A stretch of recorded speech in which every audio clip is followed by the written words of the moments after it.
자, 여러분 안녕하세요. IM 경매입니다. 오늘은 독서 모임을 하기 위해서 모였는데요. 독서 토론. 독서 토론. 네. 뭐 다름이 아니라 우리 이제 대표님께서 이렇게 주관을 하셨고, 독서 토론을 좀 시작하기 전에 저희는 사실 이제 경매에 관련된 이야기들을 많이 하는 편인데, 독서 토론을 제안하신 이유에 대해서 좀 한번 여쭤보고 싶어요. 독서가 좋은 거는 다 알고 있잖아. 근데 안 읽게 되거든. 그러니까 읽는 거 자체가 되게 힘들어. 그러니까 나조차도 그렇고. 그래서 나도 이제 좀 강제적으로 좀 읽게 하려고 근데 이거가 너무 아까우니까 우리 각자의 생각을 좀 같이 좀 구독자분들이랑 나누면 어떨까. 그래서 독서 토론 채널을 하나 좀 하면서 책을 읽으면 나도 읽게 되지 않을까. 뭐 이제 가볍게 그냥 이렇게. 그렇죠. 뭐 어쨌든 그러면서 또 저희 경매에 관련된 이야기도 자연스럽게 또 나올 것 같아서, 일단 오늘 추천해 주신 책은 이 세이노의 가르침이라는 이 책이고요. 뭐 많은 분들이 알고 계시는 책인데 소개해 주실 수 있어요? 이 세이노의 가르침이라는 책을 처음에 이제 접했을 때는 세이노 책이 만들어지기 전부터 이 제본이 돌았었어. 그때부터 좀 알고 있었는데 이제 그때는 이제 세이노의 가르침이래. 무슨 일본 소설 같은 그러네요. 일본 책인가 보다 그냥 막연하게 이렇게 생각을 했었는데, 그냥 이 책에 대해서 일단 부동산 경매를 또 하신 분이고, 하나의 책을 굳이 고르라고 하면 내 인생에 이 세이노의 가르침이어서 좀 이거부터 시작을 좀 해보면 어떨까 생각을 해가지고 요거를 내가 추천을 했지. 근데 그게 나는 이 책이 뭔가 다른 책과 다른 게 뭔가라는 거를 또 혼자 막 분석을 해봤는데 그거더라고. 약간 이제 윤택하게 자라거나 인생에 어떤 굴곡이 없던 사람들이 이 책을 읽으면 좀 힘들어. 뭐 좀 빡세다. 너무 강성이다. 이렇게까지? 근데 약간 인생 굴곡 다 겪어본 사람들은 딱 오지. 이거다. 그렇지. 딱 그 차이인 것 같아. 그러니까 뭐, 그래서 호가 있고 불호가 있는 것 같아. 그리고 나는 이제 8페이지에 보면은 이제 이런 얘기들이 나와. 막 이제 본인 글을 이제 뭐 상업적으로 막 쓰고 딴 데 올리고 막 허락 없이 그런 어떤 원리 원칙주의자이신 것 같아.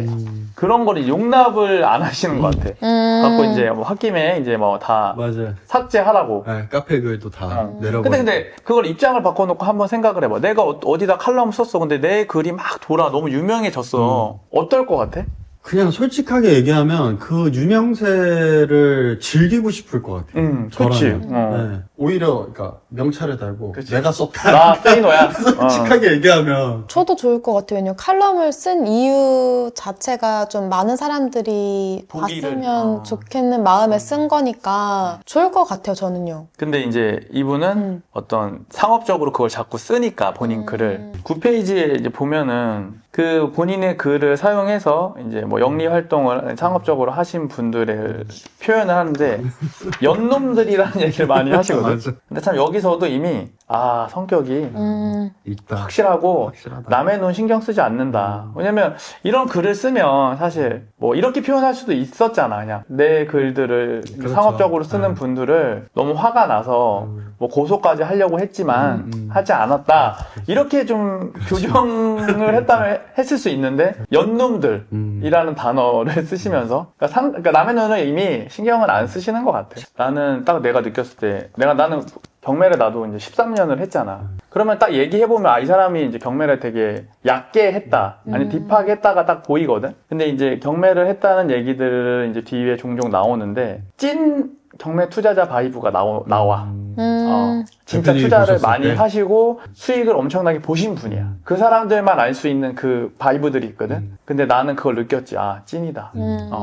맞아. 약간 대표님이랑 좀 비슷하지 않아요? 뭐 약간 대표님의 신기를 좀 건들거나 대표님의 원칙이랑 좀 어긋나면은 대표님이 약간 나 돈 필요 없어, 약간 그치. 다 필요 없어, 약간 이런 식의. 근데 그렇게 생각하면 그게 어떤 신념적인 부분인 것 같아. 그러니까 나도 내 신념에서 딱 벗어나면 여기 억만금을 준다고 해도 그냥 난 하고 싶지 않아, 안 해. 맞아. 딱 그게 있거든. 그래서 이제 또 이런 부분이 난 내 자신한테 되게 단점이라고 생각해. 왜냐면 결국에는 나는 사업을 하는 사람이고 투자를 하는 사람인데 결국엔 수익이 높은 곳으로 가야 되는데 내 신념이나 이런 게 조금 벗어나면 돈보다는 사실 내 신념이 더 우위에 있다라는 거야. 그래서 뭐 그런 부분도 그렇게 비슷하다고 할 수 있겠네. 그 부분이 근데 사업하시는 분들이 항상 고민하는 부분이잖아요, 사실. 어떤 이윤을 쫓아서 맞아. 갈 것이냐, 내 신념이나 가치관을 맞춰서 사업을 계속 갈 것이냐, 뭐 이런 거. 맞아. 그러니까 이번에 우리 강의 준비했을 때도 이 전기수들의 조금 말이 많았어. 이제 이 회사 내부적으로 이제 뭐냐면 나는 이제 마스터 반이 있고 우리가 지금 이론 반이 있거든. 근데 이론 반을 들어야지만 마스터 반을 올 수 있다라고 나는 그렇게 내 기준을 정했고, 근데 다른 사람들은 무인승차하고 싶어 하시는 분들이 있었어. 바로 마스터 반으로. 근데 나는 내가 돈을 받으면 마스터 반이 우리가 뭐 비용이 적은 게 아니잖아. 그렇죠. 근데 그럼에도 불구하고 나는 받지 않았어. 왜냐면 내 원칙에서 어긋났으니까. 근데 회사에서는 아니 일단 그렇죠. 일단 받고 매출로 봤을 때는? 그치. 그럼 왜 그러신 거예요? 왜 이론을 듣고 마스터반을 가야 돼요? 그래야지 마스터반에 대한 어떤 찐 바이브를 느낄 수 있으니까. 그러니까 다른 데서 배워온 이론들이 있잖아. 그 이론은 나랑 이론이 맞지가 않아. 그러니까 내가 가려고 하는 방향성과 맞지가 않기 때문에 바로 마스터반으로 오면은 혼란스러울 수 있단 말이야. 그러니까 마스터반조차도 그것들을 듣기 위한 준비를 이론반에서 해야지만 마스터반 그치. 듣는 게 유의미하다라는 말씀이시죠? 맞아. 그런 것 같아요. 이 부동산에 투자를 할 때 우리가 보통 투자할 때 그렇잖아요. 뭐 사, 뭐 종목 뭐 사. 맞아. 근데 이게 사실 그렇게 해서 성공하시는 분들이 많냐라고 물어봤을 때 장기적으로 그렇지 않은 경우가 너무 많으니까 정도를 좀 걸어서 스스로 배워서 본인의 실력을 쌓아야지 이게 장기적으로 봤을 때 좋은 거니까 그런 부분에서 아마 말씀하신 거지 않을까라는 생각을 많이 해요. 맞아. 네. 그럼 본론으로 갔을 때 이제 여기 딱 보면 아무것도 가진 게 없다고 느껴질 때 실패하면 제로점으로 내려가라 이런 어떤 얘기가 있어. 만약에 실패를 한다면 근근히 살아가면서 네. 돈을 모아라.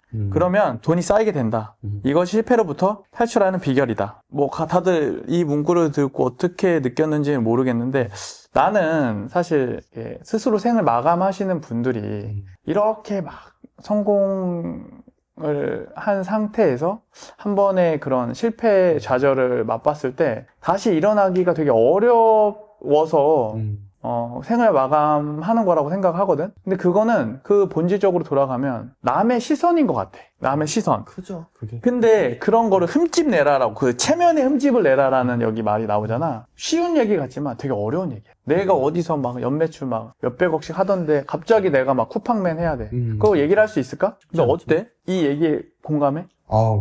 저는 그 얘기가 되게 뭔가 약간 가슴속에 깊이 좀 박히는 느낌이 있었어요. 왜냐면 저도 사실 이 패션 사업이라는 거를 꽤 오래 했었고, 그치. 잘 됐지만, 어느 순간 그런 것들이 기울고 정리를 했을 때, 저한테 남은 명함, 우리 흔히 얘기하는 어떤 체면이라는 거는, 주변에서는 다 저를 대표로 알고 있어요. 다 대표고 실장이고 뭐 잘하실 거예요 이렇게 하지만 사실 저는 알잖아요. 나의 진짜 위치가 무엇인지. 근데 그런 것들이 나 스스로는 괜찮지만 오히려 주변 사람들이 그렇게 대해줬을 때 내가 약간 주춤주춤하게 되는 것들이 없지 않아 있었던 것 같아요. 왜냐면 나는 지금 상황에 나는 다시 저 아래에서부터 시작을 해야 되는데 사실 그것을 시작하는 것에 있어서는 어려움은 없었어요. 원래 해왔던 일이었기 때문에 저 역시도 아래에서부터 이렇게 시작을 했기 때문에 근데 그 시선이 뭔가 나를 주춤주춤하게 만들더라고요. 어때? 성공을 했다가 밑바닥으로 내려왔을 때 본인의 어떤 그런 체면에 흠집을 낼 수 있겠어? 흠집을 내고 싶지 않아서 도망칠 것 같아요. 안 보이게. 그래서 다시 밑바닥부터 다시 일어나서 그때 나타날 것 같아요. 좀 흔히 말하는 잠수를 타고. 네, 그러니까 어쨌건 다시 밑바닥부터 시작해야 되는 거니까 내 체면에 이제 흠집이 나기 전에 저 혼자서 조용히 해서 다시 일어나서 나타나지 않을까 싶어요. 그것도 방법이다, 그지? 그렇죠. 근데 나 같은 경우는 그러니까 우리 집이 그러니까 난 성수동에서 자랐는데 그 성수동은 옛날에 이렇게 지금처럼 이렇게 비싼 동네가 아니었어. 그런 동네 아니었죠. 공장이 있고. 그치, 공장 냄새 많이 많은, 나고 그치. 가죽 냄새 많이 나고. 근데 그 중에서 나는 우리 집은 되게 잘 살았었는데 건물주였지 그때 우리 아버지가. 근데 그게 한 번에 경매 한 방에 나가고 이제 어찌됐건 밑바닥을 친 거야. 근데 나의 그때 체면은 그때 흠집을 내가 냈던 것 같아. 나는 되게 부잣집 아이였단 말이야. 그래서 항상 여유가 있었어. 돈을 쓰는 거가 있어서 친구들이 봤을 때도. 근데 우리가 이제 그렇게 경매가 나가고 창고 같은 데서 이제 살았었는데 그때 나는 괜찮았던 것 같아. 생각보다. 물론 체면이 흠집 나는 게 좀 싫었긴 했지만 그냥 뭐 어쩌겠어? 근데 그래서 우리는 창고에 살았는데 나는 그랬는데도 친구들을 그 창고 집에 부르고 그랬어. 근데 그럴 수 있었던 거는 우리 어머니의 어떤 마인드가 너무 좋으셔서 그런 거를 그래도 내가 좀 배우지 않았나? 자, 그런 얘기 들어보면은 가족의 테두리가 얼마나 중요하냐라는 게 또 맞아. 느껴지는 거예요. 맞아, 맞아. 아무리 외부적으로 뭐가 흔들리고 깨져도 맞아요. 이 가정 안에 특히 부모님이랑 부모라는 존재가 딱 단단하게 있을 때의 자식들이 느끼는 안정감을 느끼셨던 거 아닐까? 맞아. 우리 어머니는 엄청 강하신 분이야. 그렇기 때문에 그런 거를 보고 자랐고 그래서 그런 상황이 왔을 때도 뭔가 좀 맷집이 좀 있었던 것 같아. 그렇지. 어떤 정신적인 맷집이 좀 강했던 것 같아. 맞아요. 자기 체면이라는 게 사실은 진짜 한 끗 차이인 것 같아요. 그치. 느낌이. 근데 나는 지금도 그래. 나는 그렇게 한번 이제 위로 갔다가 내려와 봤기 때문에 지금 뭐 다시 내려간다 한들 물론 속은 상하겠지만 다시 이겨낼 수 있을 거라는 100% 확신이 있어. 거기서 뭐 좌절을 하거나 더 밑으로 가진 않아. 저는 이 책에서 이 부분에서 아마 그거 나오나요? 딸들을 데리고 그 뒤에 나와요, 이제. 삼자집으로 가자. 네. 그거는 좀 뒤에 나오죠. 뒤에인가요? 근데 저는 이거를 읽으면서 또 제가 조금은 뭐라고 해야 될까? 스스로 반성을 하게 된 거는, 그러니까 진짜 상황이 아니라면, 자기의 객관적으로 봤을 때 자기가 좀 상황이 아니라면 아주 낮은 곳에서부터 다시 시작하라는 이야기가 솔직히 찔렸어요. 왜냐면 저도 뭐 지금 상황이 막 엄청 좋은 상황이 아님에도 불구하고 지금 생활을 유지하기 위해서 쓰는 돈들, 그러니까 그런 것들이 있거든요. 솔직히 얘기하면 뭐 저 스스로에게도 조금 있지만 좀 나아가서 이제 가족들, 특히 아이들 때문에 더 어떻게 보면은 더 지금보다 생활 수준이 낮은 상태에 가면 빚 같은 거를 좀 청산하고 이자, 쉬운 얘기는 뭐 아파트 대출 같은 거죠. 이제 그런 것들을 없애고 살 수 있음에도 불구하고 이 환경을 포기를 못해서 아직까지도 거기에 머물고 있다라는 그런 것들이 조금 한편으로는 반성이 많이 되기도 했었어요. 솔직히 얘기하면. 그렇지. 예. 26페이지 한번 보면 너무너무 이제 막 힘든 시기를 겪으신 것 같아. 그래도 그래서 성공에 대한 어떤 그런 결핍 그런 게 있으셨던 것 같아. 그래서 좀 그렇게 진하게 피보다 진하게 좀 살아가실 수 있던 게 아닐까 싶고, 그리고 여기 보면 27페이지 보면 뒷바퀴를 돌리는 거는 당신의 발이지만 앞바퀴를 돌려 방향을 잡는 것은 당신의 손이며 눈이고 의지이며 정신이다라는 말이 나오는데, 나는 이번에도 이 문장을 읽고 참 소름이 돋았어. 일단은 아까 얘기했듯이 정신무장이 먼저야. 어떤 뭐 스킬을 익히고 이런 게 중요한 게 아니라 아무리 내가 좋은 스킬을 가지고 있어도 정신이 썩어 있으면은 그 방향은 이상한 방향으로 간다라는 어떤, 나는 그렇게 받아들였거든. 그러니까 저는 그 부분에서 사실 제가 연계해서 조금 생각했던 부분들은 넘어가서 39페이지에 대한 이야기인데, 대부분의 스트레스, 일과 인간관계에서 발생한다. 그것들을 풀지 못하기 때문에, 푸는 방법을 모르기 때문에 이제 그 스트레스를 계속 갖고 산다. 그 풀지 못하는 이유는 이제 책도 읽지 않고 공부도 하지 않기 때문에 그렇다.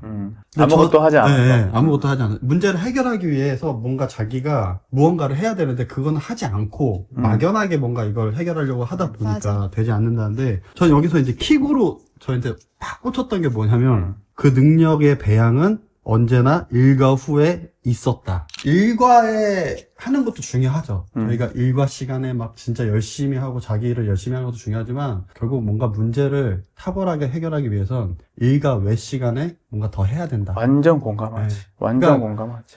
남들 잘 때 자고 놀 때 놀아가지고는 문제 해결이 안 된다는 절대 안 되지. 그러니까 저는 이 문제 해결을 하기 위한 노력, 머리 쓰는 게 핸들을 잡는 거랑 비슷하다는 생각이 들어서 이 이야기를 드리는 거예요. 그러니까 나는 방금 그 얘기를 좀 같이 하자면, 나는 어떤 일이, 그때 얘기했잖아. 어떤 일이 풀리기 전까지 하루 종일 그 생각만 해. 근데 제일 큰 문제가 이제 내 인생에 발생했을 때, 내가 이제 시행하면서 그때 그 조합원의 어떤 트러블로 인해서 소송을 할 때 나는 3년 정도가 걸렸는데 그 문제를 해결하기 위해서 3년 동안 그 생각만 했어. 스위치가 꺼지는 게 없었어, 나는. 그리고 나서 꺼졌어. 그 문제가 해결하고 나서. 근데 그렇게 했기 때문에 그 문제가 풀렸을 거야. 상대편 변호사도 이거를 수임하면서도 이 문제는 해결되지 않을 거라고 생각을 했대. 근데 그 문제를 난 내가 해결을 했거든. 해결을 하면서. 3년 동안에 물론 아주 힘든 시간이 있었지만 그랬었지. 그리고 이제 28페이지 한번 보면 당신의 삶이 분노할 대상임에도 분노하지 않는다고 하면 이미 당신 뇌는 썩어버린 거다라고 얘기를 하고 있는데 난 이걸 어떻게 받아들였냐면 요새 보면은 본인이 불행한지 몰라. 그러니까 셀프 가스라이팅을 하는 거야. 근데 본인들 그런 애들이랑 얘기를 해보면 난 되게 긍정적인 사람이야 라고 얘기를 하거든. 그건 긍정적인 게 아니라 넌 현실을 부정하고 있는 거야. 이렇게 얘기하면 막 싫어해. 그렇죠. 왜 저렇게 얘기하지? 난 아닌데? 근데 진짜 그런 사람들이 되게 많아. 그리고 또 반대로 본인이 너무너무 행복한 상황이야. 누가 봐도 뭔가 빠질 게 없어. 근데 본인 혼자 불행해. 그런 사람들도 진짜 불행한 거거든. 나는 이제 이 얘기를 듣고 그렇게 얘기하고 싶어. 그러니까 긍정적인 사람들이 되게 좋잖아. 근데 막연한 긍정적인 것들 있지. 나는 지금 아닌데 나는 괜찮다고 생각해. 그러니까 현실을 부정하는 거. 그게 한 끗 차이거든? 근데 그게 인생이 너무 달라진다는 거야. 나는 이 문장을 보고 그걸 느꼈어. 분노해야지. 내가 지금 상황이 안 좋아. 내 아이들이 지금 뭔가 엄청난 능력이 있는데 내가 능력이 안 돼서 그걸 못 가르쳐. 그럼 그거 내 자신은 분노를 해야지. 그거 아니야. 우리 아이한테는 다른 길이 있을 거야. 우리는 긍정적인 집안이니까. 이거는 좀 패배자 같은 그런 마인드라는 거야. 난. 현실은 그렇지 않은데. 그럼. 그리고 이제 28페이지 밑에 보면 그럼에도 불구하고 사람들은 그저 물만 부으면 되는 컵라면 같은 순간적인 인스턴트 재테크 지식만 찾는다. 이거 너무 맞는 말이잖아. 유튜브 생기고 더해. 이 인스턴트 지식은 유튜브 생기고 사람들이 너무 쉽게 배우려고 하고 쉽게 돈 벌려고 하고 요새 AI가 붐이잖아. AI 강의들을 막 해. 사람들이 지금 엄청나. 근데 과연 그 사람들이 그 AI로 성과를 내고 증명을 했던 사람들이냐라는 거지. 아니야. 자기들은 조금 이렇게 똑같이 AI로 서치해가지고 나 AI 강의를 하려고 해. 자료 만들어줘. 여기서 조금 디벨롭해서 강의를 하는 거거든. 그런 얘기를 하고 계신 것 같아. 큰 노력을 들이지 않고 빠른 길, 빠른 답, 치트키 같은 거를 많이 찾는데 진짜 저는 개인적으로는 그런 거는 세상에 없다고 생각해요. 절대 없다고 생각해요. 없었으면 좋겠어요. 저는 차라리. 37페이지 가면요. 세이너 선생님이 부동산 고수로 알려지는 연놈의 임장 비용으로 수백만 원 내라고 하는 건 그 연놈이 당신 돈으로 부자가 되고 싶어 하는 거다. 그 말은 즉 그럼에도 불구하고 사람들은 그저 물만 부으면 컵라면 같은 순간적인 인스턴트 재테크 지식만 찾는다가 좀 연결이 되는 것 같아요. 맞아. 그래서 항상 대표님이 공부를 해야지 마스터반을 넘어갈 수 있다라는 거를 엄청 강조를 하셨거든요. 공부를 해야 된다. 그래야지 마스터반을 무조건 갈 수 있다라고 했는데 저도 요즘 세대다 보니까 그냥 중요한 정보만 빨리빨리 받고 싶은 거예요. 그래서 마스터반으로 가서 중요한 정보만 그냥 받고 싶은 거예요. 근데 이걸 보고 되게 약간 뜬금한 순간이었어요. 항상 공부를 엄청 강조를 하시거든요, 대표님이. 그러니까 나의 교육의 철학은 그거야. 보통 아니신 분들도 많겠지만 나한테 교육을 받고 나를 못 벗어나게끔 만들어. 그러니까 본인의 진짜 스킬을 안 알려주거나 그러니까 나한테 의존하게 만든다고. 근데 나는 우리 수강생들은 좀 안 그랬으면 좋겠어. 나한테 빨리 벗어나는 게 좋은 거야. 빨리 배워서. 그러니까 나는 자립할 수 있게끔 해주고 싶지 내 수강생들을 나한테 계속 와서 나한테 의존적으로 그럼 만약에 어떤 물건을 받았어? 우리 수강생들이 100명이야. 근데 거기서 50명이 다 하나씩 받았어, 이번에. 강의를 듣고. 근데 내가 죽었어. 그럼 그거 어떻게 할 거냐고. 그렇죠. 그러니까 자기가 자립할 수 있을 때 낙찰을 받아야 되는 거고, 그때까지 내가 만들어주는 게 내가 할 일이라고 난 생각해. 맞아요. 이게 조금 강하게 얘기해 보자면, 사실 도둑놈 심보예요. 그럼. 네. 완전 도둑놈 심보지. 남들은 막 이렇게 공부해갖고 한 거를 어떻게 숟가락 하나 쓱 얹어가지고 한순간에 자꾸 그거를 먹으려고 한다라는 게 저는 일단 그런 부분에 있어서 절대 결과를 낼 수 없다라고 생각하는 되게 보수적인 생각을 하고 있거든요. 그러니까 주변에서는 그래서 좀 답답하다는 얘기도 들어요. 그렇게까지 하냐. 근데 저는 그렇게 해야지만 그게 진짜 내 실력이 된다고 생각을 하는 사람이니까 좀 도둑놈 심보는 버리는 게 좋지 않을까. 그게 바로 29페이지에도 나와. 당신이 스스로 삶에 대한 태도부터 바로 세우지 않는 한 절대 부자가 될 수 없다라고 이제 얘기를 하는데 그거야. 여기서 말하는 태도. 정말 태도가 너무너무 중요한 것 같아. 내가 인간관계 할 때도 태도가 중요하고 그리고 사업할 때도 나의 태도가 중요하고 또 그 밑에 바로 나와. 자기 생활과 시간을 통제하지 못하는 사람이 어떻게 돈의 주인이 될 수 있단 말인가. 너무 맞는 말이잖아. 내가 내 자신도 통제 못하면서 어떻게 부자가 되길 바래. 틱이든 노력해라 라고 나와 있어. 29페이지 보면. 그러니까 이게 참. 정신무장이 제대로 될 수 있는 책이다. 지금 저희가 뭐 심지어 50페이지도 읽지 않았는데 이 정도의 정신무장으로 그치. 그러니까 그런 것 같아요. 그냥 노력은 기본값이다.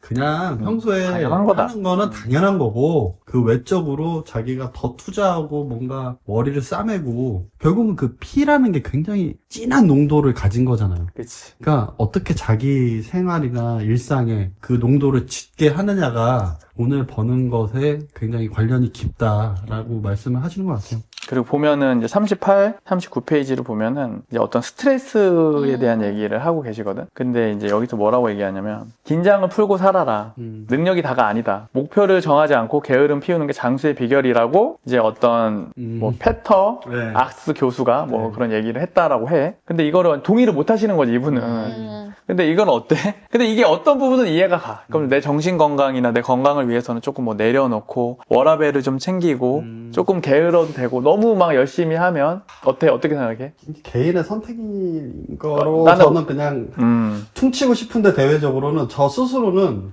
주제 파악을 해야죠.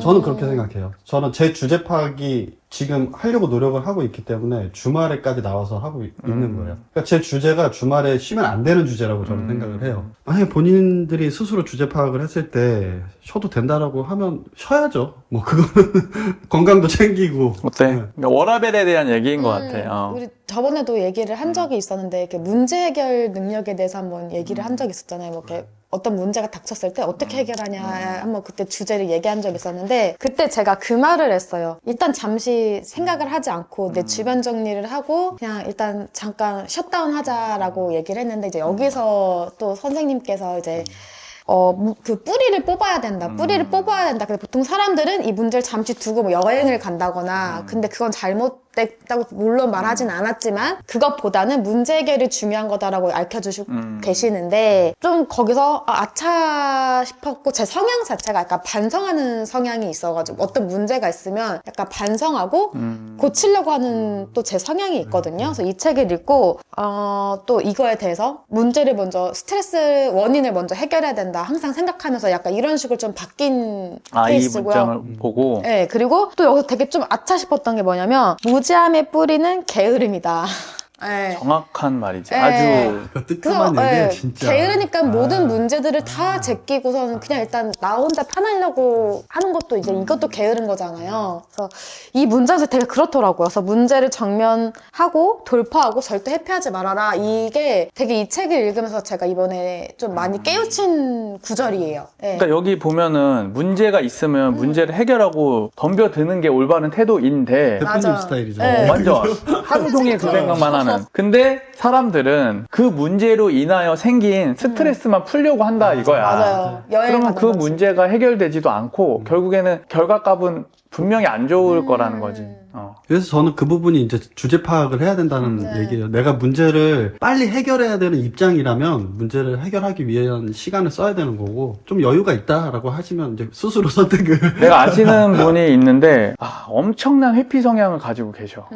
엄청나. 그러니까 부부 사이가 안 좋아. 이미 서로 다른 사람들을 이제 만나셔. 그리고 서로 그걸 알고 있어. 근데 아이들 때문에 그 관계를 유지하는 거야. 그러니까 회피해버리는 거지. 근데 그게 결과값이 나중에 결국 해피엔딩일까? 그게 아이들을 나는 장담해. 100% 새드 엔딩일 거라고 생각하는데 지금은 그 생각을 하고 싶지 않다인 거야. 그러니까 회피를 해버리는 거지. 아이들에게는 그래도 온전한 가정으로 그래도 테두리는 유지하고 싶다. 약간. 그래서 근데 그 아이들이 난 정상적으로 잘하겠냐라는 거야. 그렇죠. 그러니까 이 회피하는 성향은 정말 안 좋은 거야. 만약에 우리들한테 조금이라도 그런 게 있다면 이번을 계기로 그걸 뿌리채 아주 뽑아버려야 돼. 네.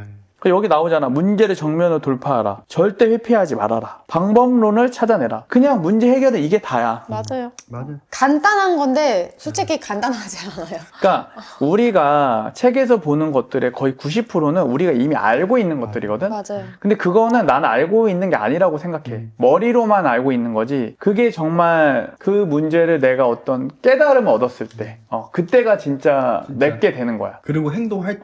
그치. 맞아요. 아, 게으름 때문이다. 네. 이 한 단어가 그쵸. 그냥 뼈에 약간 사무치는. 맞아요. 그냥 다 돼. 왜 그러지? 게을리기 때문이다. 맞아요. 왜 안 되지? 게을리기 게을러서. 때문이지. 그러니까 근데 그게 또 이 전에 얘기들과 일맥상통한 거야. 정신, 태도, 그리고 나와의 싸움. 그거는 나랑 싸우는 거야. 그 문제 해결하는 건, 쉬는 거는 내가 내 머리에서 선택을 하는 거고, 그 문제를 해결하는 건 또 내 머리에서 선택을 하는 거야. 그러니까 나와의 싸움에서 이기는 게 진짜 중요해. 내가 봤을 때는. 그러면 나와의 싸움을 어떻게 이기느냐? 한 적이 있나라는 걸 좀 물어보고 싶네. 저 잠깐 생각을 좀 해볼게요. 저는 운동으로 이기려고 하는 것 같아요. 그러니까 제 이것도 가치관인데 건강한 육체, 단련된 육체에서 이 강한 정신이 나와요. 그치. 뭐 다 누구든지 힘든 일을 겪어봤겠지만 신체적으로 정말 이 정점의 힘듦을 도달했을 때 저는 이 정신이 나가는 걸 느꼈거든요. 그러니까 약간 어떻게 되냐면 너무 힘들면 입이 벌어지고 막 침이 나오고 콧물이 나오면서 누가 막 옆에서 막 야 이 새끼야 막 똑바로 해 막 이래도 막 무슨 소리인지도 모르고 약간 이런 게 오는데 진짜 그때 내가 하고 다시 이렇게 하고 볼 수 있는 그 체력과 뭔가 통제력을 갖추는 게 되게 중요하다고 생각해서 저는 그런 것들을 위해서 운동을 좀 하는 편이에요. 그래서 이제 그런 것들을 통해서 나와의 싸움을 좀 이기려고 이제 하는 편이에요. 나는 나와의 싸움을 되게 많이 하는 스타일인데 아주 기억에 남는 나와의 싸움은 일단은 3일을 한번 굶어봤어. 그러니까 누가 시키지도 않았어. 그냥 내가 나를 통제해보고 싶어서 물만 먹고 3일을 한번 견뎌보자. 내 한계가 어디까지 시험을 해보자. 그래야지 내가 어떤 통제를 할 수가 있잖아. 그걸 다 겪어서 첫째 날이 너무 배가 고픈 거야. 근데 둘째 날은 또 은근히 괜찮아. 멍해 그냥 괜찮아. 근데 셋째 날은 허기가 져. 그래서 물을 먹어도 뭔가 몸이 이상함을 느껴져. 그러니까 몸이 뭔가 망가지고 있다가 느껴져. 그거를 내가 다 해봤거든. 그게 나는 되게 많이 도움이 됐다고 생각을 해. 또 하나 얘기하자면 나는 이제 어렸을 때 친구들 13명이 있는데 다 담배를 같이 폈어. 대표님이 안 피우시죠? 나만 안 폈어. 근데 그때도 나도 한번 해보고 싶었겠지. 근데 그냥 나는 그때도 난 나를 통제해보고 싶었던 것 같아. 난 하지 말아야지. 난 안 해. 나는 달라. 그랬던 것 같아. 그래서 뭐 나는 지금까지도 흡연을 안 하는데 그런 싸움이 좀 나는 예전부터 있었다. 간간히. 그리고 지금도 하고 있고. 그러니까 어제도 너무 피곤했거든. 그 내가 지금 오늘 생일이야. 그러면 어저께도 맛있는 걸 먹고 좀 그렇죠. 외식을 하고 싶은데 1시간 자전거를 타고 웨이트를 30분을 하고 오늘 일단 닭가슴살을 먹고 잤어. 그러니까 그것도 나와의 싸움이지. 뿌듯하잖아요. 근데 그럼 느낌은. 엄청 뿌듯해. 그거는 어떤 오마카세를 먹은 것보다 뿌듯해. 윤대리님은 어떻게 또? 나와의 싸움은 일단 최근에 했을 때는 육아? 네, 정말 미치는 줄 알았어요. 특히 아기는 이제 밤낮이 없잖아요. 그래서 그때 되게 정신적으로도 육체적으로도 좀 나와의 싸움을 많이 했던 것 같아요. 아이를 뭐 어떻게 할 수 없잖아요. 얘는 통제가 안 되잖아요. 나와의 싸움을 했던 시기가 그때이지 않았을까라는 생각을 해요. 갑자기 부끄러워지네요. 깊게 너무 공감이 돼서. 대표님 공감이 잘 안 되시나요? 공감이 많이 됩니다. 아니, 네. 왜냐면 그 네. 느낌을 좀 약간은 알거든요. 네. 그 고립. 그러니까 말씀하신 나 스스로는 내가 어떻게 하는데 네. 애는 어떻게 통제가 안 되니까. 어떻게 안 되니까 얘를 어떻게 할 수가 없는데 이게 사람이 약간 네. 막 이렇게 미치는 거 있잖아요. 맞아요. 요 근래 그런 영상이 떴어요. 애가 밤에 잠을 안 자고 이제 계속 우는 거예요, 몇 시간 동안. 근데 아이 엄마가 너무 화가 나가지고 애를 이렇게 던져놓고 막 자기 혼자서 막 괴로워하는 영상이 뜬 거예요. 근데 일단 이 던졌다는 행위 자체가 어떻게 보면 손가락질을 받을 수 있는 행위였잖아요. 혹시 계모가 아니요. 이런 거 하면 좀 약간 위험 발언이었어요. 위험 발언. 엄청 공감했을 거예요. 맞아요. 댓글이 온 댓글 자체가 엄마의 마음을 너무 이해하겠다면서 이거를 애를 붙들고 뭐 할 수 없어. 그러니까 자기가 막 괴로워하는 거예요. 소리를 지르면서 이해할 이렇게. 수가 없는. 근데 육아를 좀 해보신 분들은 아는데 네. 자괴감을 엄청 느낀다. 네, 그리고 너무 누군가한테 말할 수 없는 이 밤의 그 시간과 이 말이 안 되는 이 아이와 나와 둘이만 있는 건데 얘를 뭐 어떻게 할 수가 없잖아요. 거예요. 내가 사랑하는 아이이기 때문에. 그러니까 내 자신이 너무 그냥 힘든 거예요. 자기 자신의 끝을 본대요. 네. 저희 와이프도 그랬어요. 오빠가 그렇게 자고 있을 때 나는 내 자신의 끝을 보았다 어제. 장모님도 너를 그렇게 키웠다. 이겨내야 된다. 라고 이제 격려를 해줘야지. 그죠? 뭐 그럴 수 네, 있는데 그럼, 네, 요 근래에 충분히 이해합니다. 내 어떤 자신을- 건지. 근데 오늘 원래 50페이지까지 하기로 했는데, 이제 딱 여기 이제 40페이지까지만 오늘 하고, 네. 다음에 또 한번 이어가 보자고, 다음 주에. 이거 지금 근데 이제 어찌됐건 지금까지 지금 우리가 한 뭐 50페이지씩까지 읽었잖아. 네네. 너무 재밌는 거지, 둘 다. 네, 어우, 반성하고 음. 열심히 살자. 하고 나 이 책을 보고 또 느꼈어. 나는 우리가 지금 2-3달 동안 이제 쉬지 않고 일을 하는데 이걸로 부족하다. 뭐 대표님 이거는 우리만의 열심이다. 2, 3년 했는데 약간 그 얘기 나오죠. 1년 했는데 야, 엄살 부리지 마라. 그만 얘기를 해주세요. 여기서. 야, 이거 내가 나름 열심히 한다고 살았는데 이거 책을 읽고 네. 이거는 저도 내가 좀 반성을 나도 많이 저희가 했어. 사실 1년 정도 약속했잖아요. 1년 정도는 주말 없이 그냥 가자. 주말에는 없는 건 당연한 얘기인 것 같고, 그러니까 집에서도 이거 시간을 잠을 좀 줄이고. 이게 그 책의 부작용이라고. 그러니까 또 너무 이렇게 안 그래도 강성이신데 또 너무 더 그런 쪽으로 가시는 거 아닌가 하는 그런. 그 이혼숙녀 프로그램 혹시 보셨어요? 그거는 어떤 남성분이 이상한 책을 분들이- 읽고 되게 그 감명 깊게 읽으셔가지고 그걸 모든 실생활에 가족들한테 되게 주입을 하시는. 그 와이프를 이렇게 막 새벽 4시에 일어나게 해서 영어 공부시키고. 네, 근데 그게 이제 책을 보고 공부하신 분이에요. 그러니까 이런 책을 보고 되게 감명 깊어가지고 이제 그거를 가족들한테 이렇게 푸시하시는 또 그런 분이신데, 네, 한번 이혼숙녀 한번 보시는 것도 한번 고려해보시는 것도 좋겠습니다. 자, 알겠습니다. 오늘 아무튼 뭐. 오늘은 여기까지 마무리하고요. 네. 네. 저희는 이제 또 다음 독서 토론 때 또 뵙는 걸로. 당분간은 이 세이너의 가르침 세이노의 가르침을 일단은 다 네. 끝내고, 그 다음에 또 제가 또 기가 막힌 또 책을 네. 또 준비를 해 놓을 테니까.